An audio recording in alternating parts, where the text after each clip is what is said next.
If you caught the episode right before this one, then you got to meet my good friend Jeremy Enns, who is a wizard when it comes to podcast growth. And in this episode, Jeremy joins us back to talk about how to create a content strategy for your podcast that actually sells, as well as the metrics that you need to be looking at to see whether that content strategy is paying off.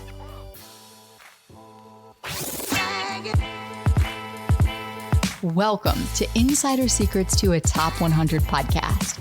I'm your host, Courtney Elmer. Let's make your business binge-worthy. Jeremy, welcome back. Yeah, thanks so much for having me back, Courtney. You're someone who's been in marketing for a very long time. And something that I know you feel strongly about is the overabundance of absolutely awful, terrible, no good, very bad marketing advice that we have today. So before we jump into the practical steps of how do you actually create a content strategy that sells, that leads people to a point of sale, let's start by talking about why is most of the content marketing advice out there actually totally useless? Yeah, I think it's misguided and it's incomplete. And I think it's often very broad. And so there's a lot of different reasons to pursue content marketing and a lot of different use cases for it. And a lot of the advice doesn't really specify what some of those use cases might be. And so we can think about in broad terms, like one form of content marketing is discovery. And so it's being on platforms like TikTok or YouTube or, many social media platforms where the purpose of that content is to, whether you want to call it go viral or like just get exposure using the algorithm. That's one type of content that requires you to really understand what the algorithm wants to promote and create content that serves the algorithm. It doesn't really have that much to do with what you want to create. You are serving the algorithm and you're being rewarded with eyeballs. And so that's not a very necessarily creative place for a lot of us. Some people love it. That's great. But not for everyone. So that's one type of content to create.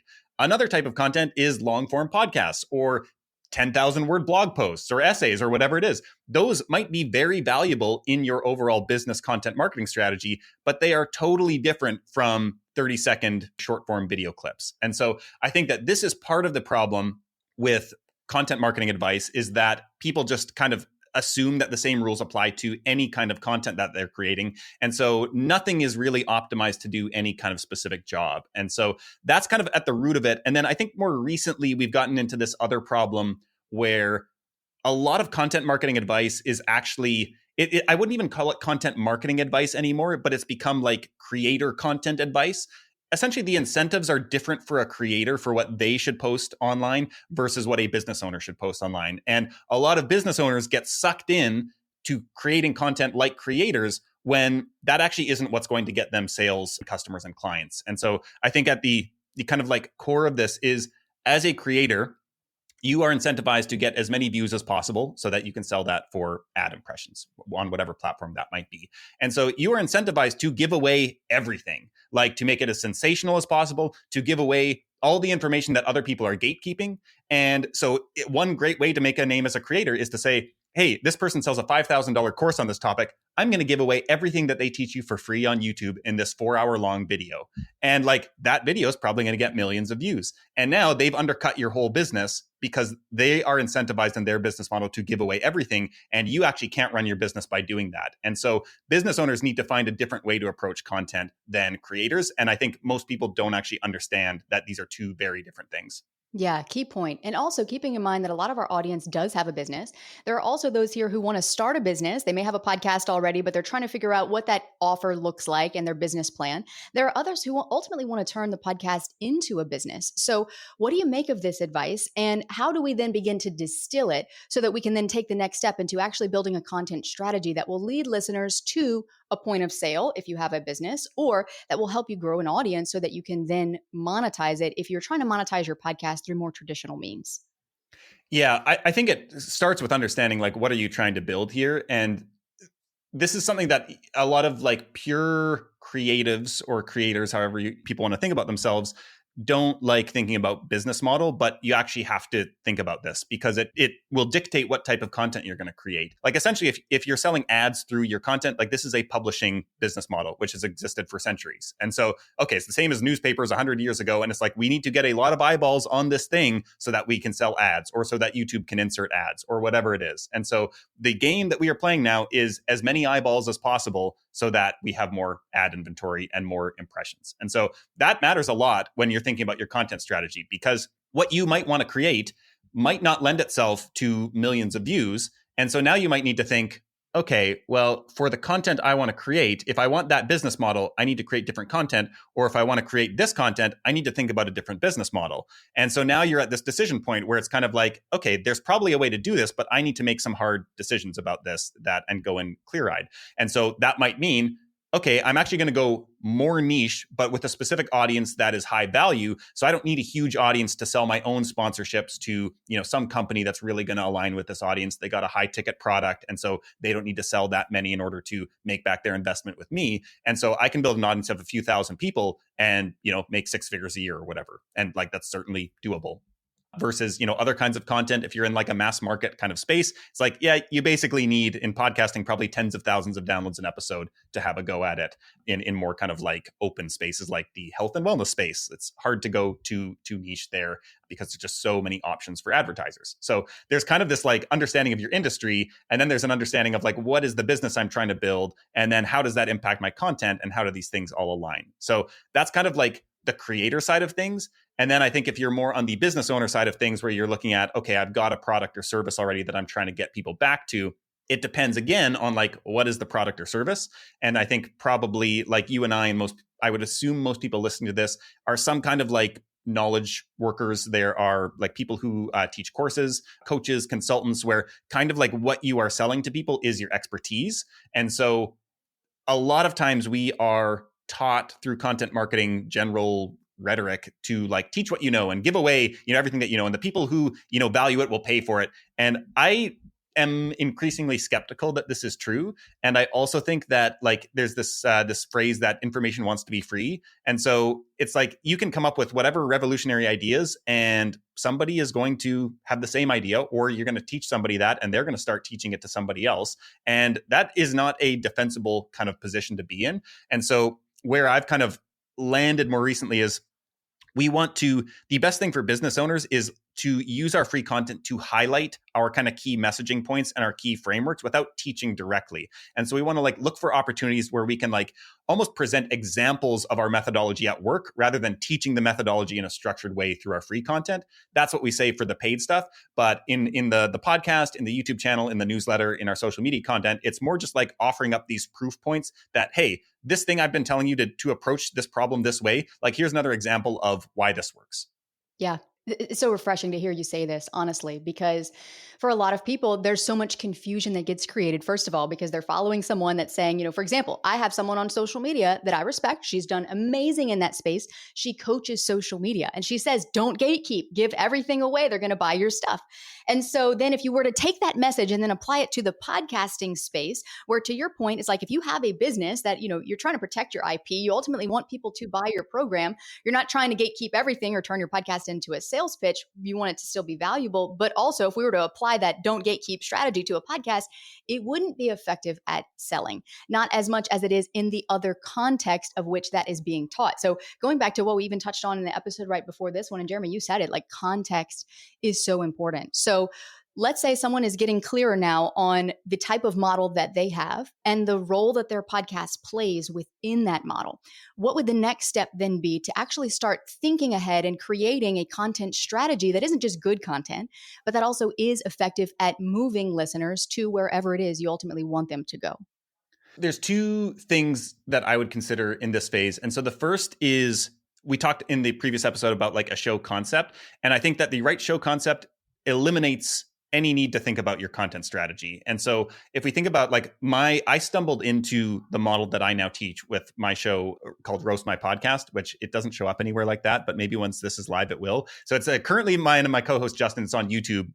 It emerged as a like little experiment side project from my other show, Podcast Marketing Trends Explained, where essentially every episode we get a listener to submit their show and then we kind of roast their packaging. And so we go through their cover art title, show description, episode titles, and we give our feedback on what's not working.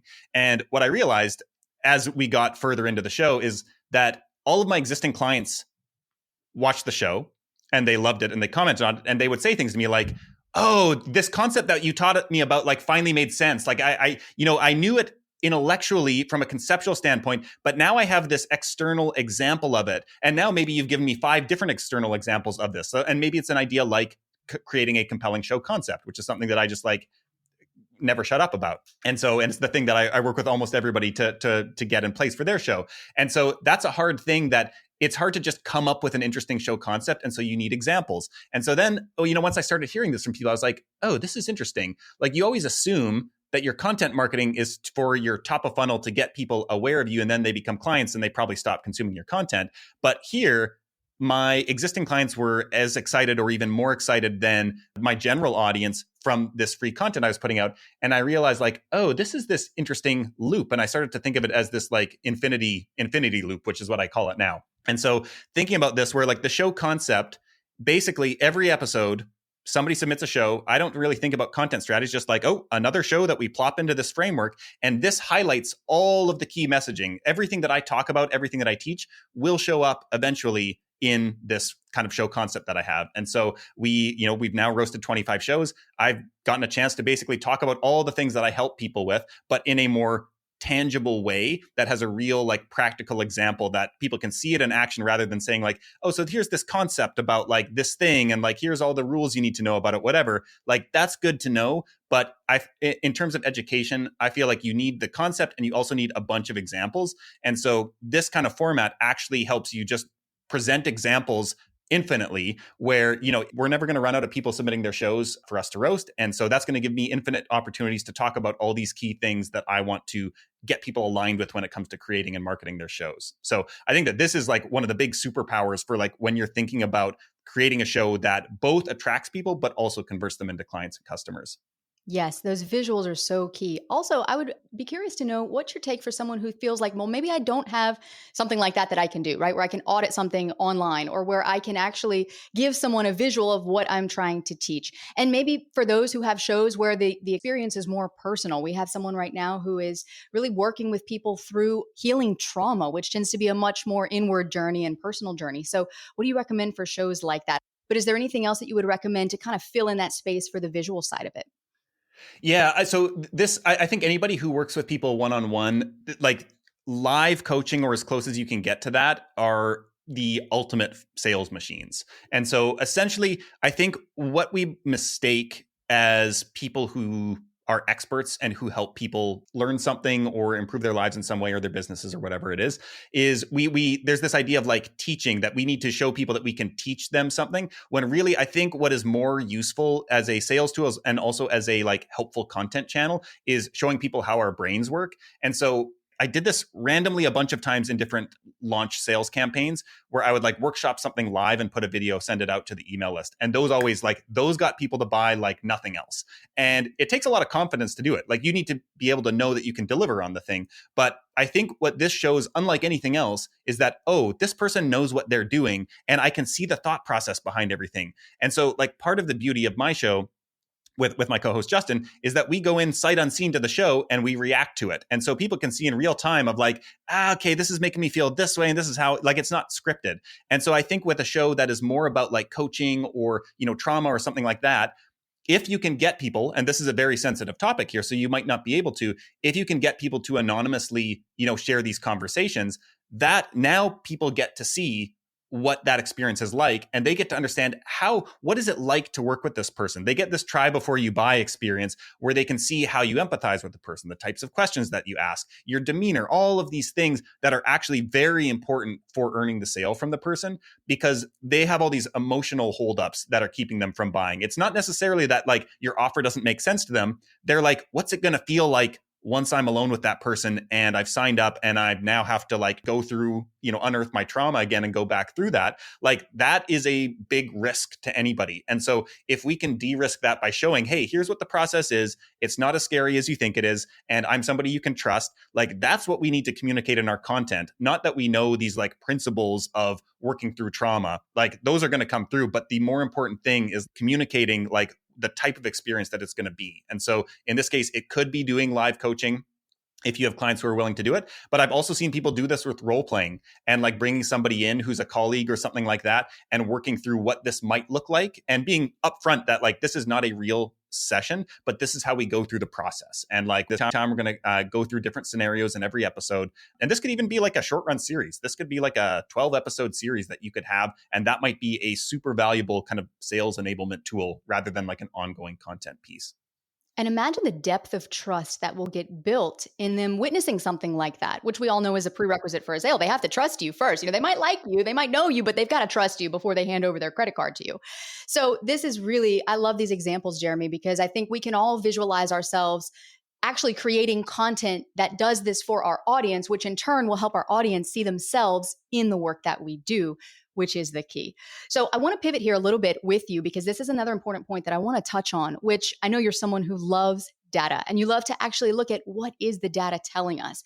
So let's say that someone has been teaching this type of content for a while. They feel like they've got a good core premise. But let's say now on the back end of this, how do you recommend tracking? What metrics should we be looking at to see whether that content strategy is paying off?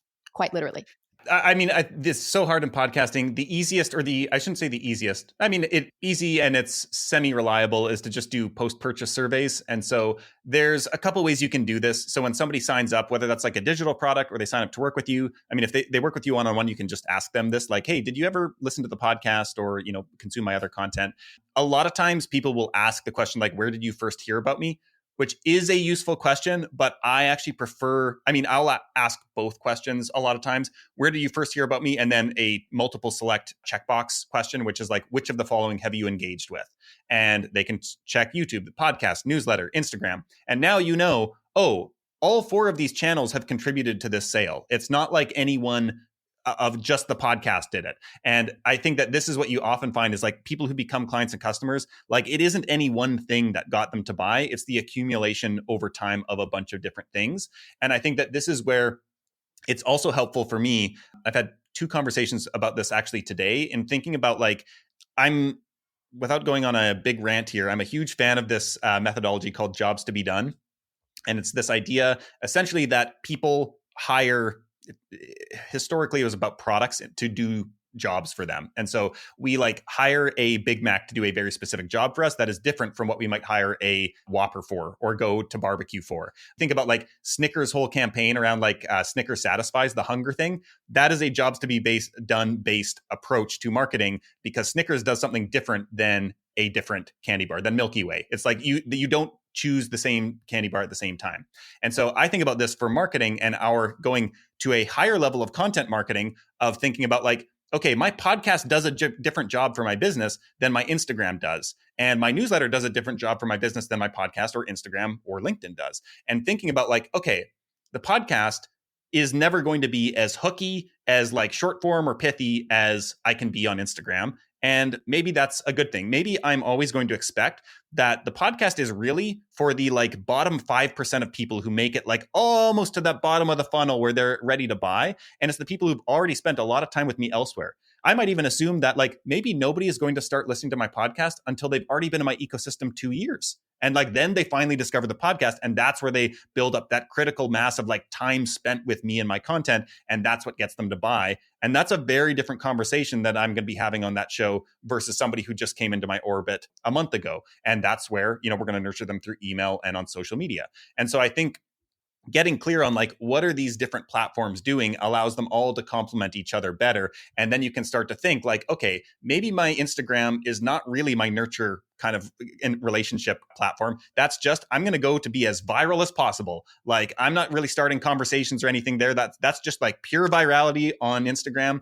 Podcast is like in-depth, nuanced conversations, emails somewhere in between, plus sales promotions and things like that. But I think getting clear on like what each platform does, then it makes a lot of sense why somebody might actually engage with all of these different things. And it becomes useful to kind of track that over time with post-purchase surveys and anecdotal customer conversations and things like that.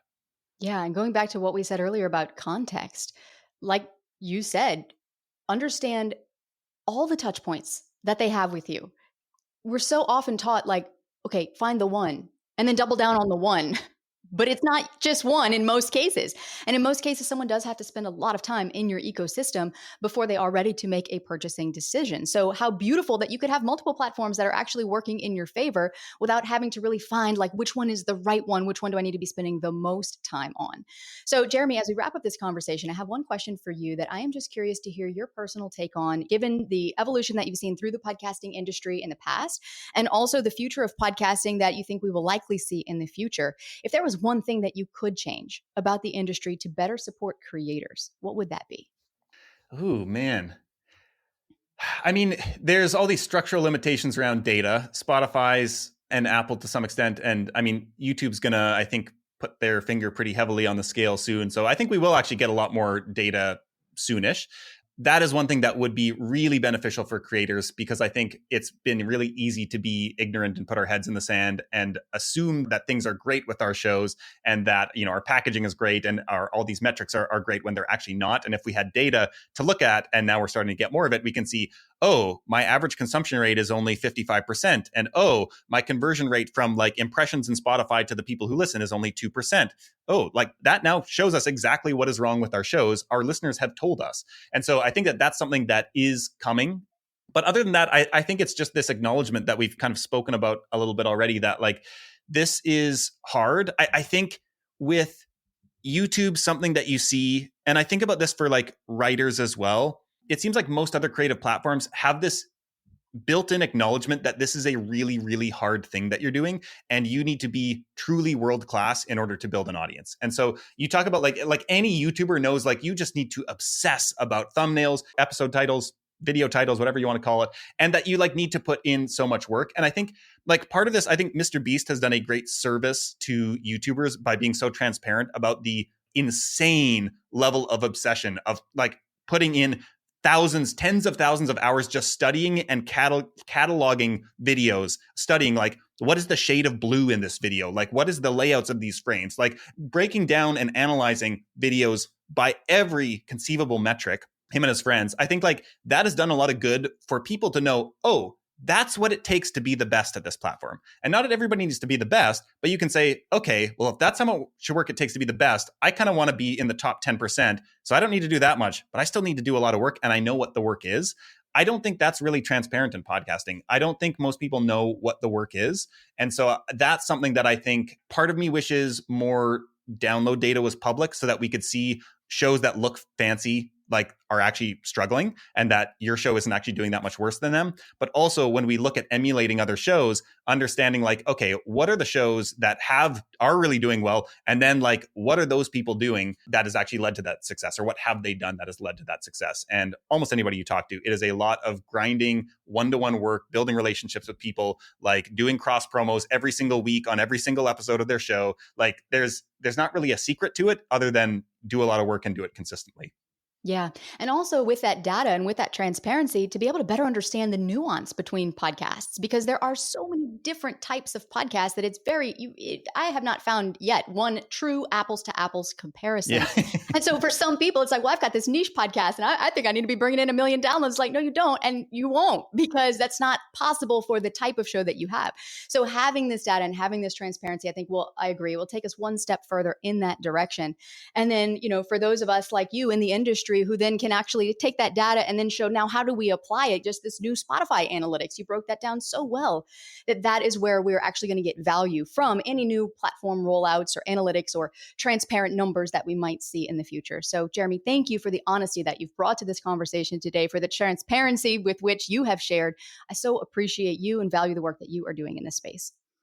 Yeah, and the feeling is very mutual. And thank you so much for having me. This has been a lot of fun. Jeremy is right. This episode was so much fun to record for you. And if you found it helpful, I would love it if you would take a minute right now and leave a positive review and let me know. And then speaking of reviews, don't go anywhere, because in the next episode, I'm going to break down exactly what to do if and when you ever get a 1-star rating or a 1-star review on your podcast, because it happens. And apparently there are people out there who have nothing better to do with their time. I'm like, look, if you have anything negative to say, please email me personally. But if you have something positive to say, go put it on my wall of love here on the show. In any case, those 1-star reviews do happen and they can hurt. And I'm going to show you what you can do to help elevate your ratings again and to help you recover from the emotional blow that getting a 1-star review can be, and why it's not a note for you to cease and desist your podcast, but rather it's something for you to leverage, to rally your community, to double down on what you're doing well, and yes, to bring your rating back up to a solid 5 stars in time. That is all coming up next to help you make your business binge-worthy.